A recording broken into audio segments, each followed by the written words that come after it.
हरिपाठ नसता शिकवला आणि कीर्तन का प्रबोधन का झालो नसतो.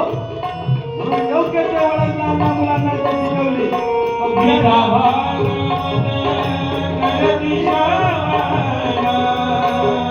गीता भागवत करती श्रवण, हो गीता भागवत करती श्रवण, गीता भागवत करती श्रवण,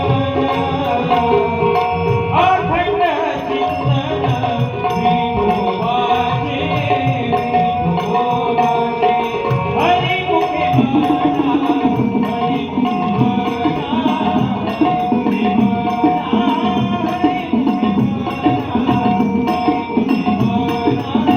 हरिमुखे म्हणा.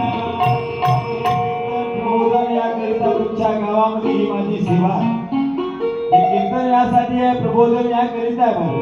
की योग्य ते संस्कार लहान मुलांना मिळले तर उद्याचा डॉक्टर, उद्याचा कलेक्टर, उद्याचा बीडीओ, उद्याचा तहसीलदार झाल्याशिवाय राहणार नाही. अरे एवढंच नव्हे तर उद्याचा चांगला नागरिक झाल्याशिवाय राहणार नाही. हे खरं महत्वाचं आहे.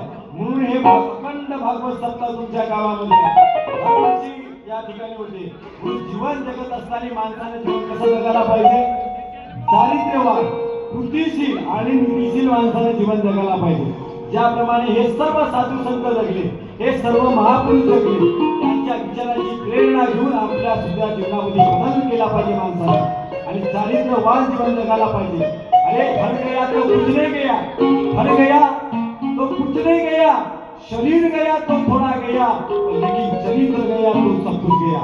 अरे मनी इज लॉस तो nothing is loss, body is loss तो something is loss, character is loss and everything is loss, everything is loss. तो वंदनीय महाराज तो बोले लिहितात की चारित्र नीती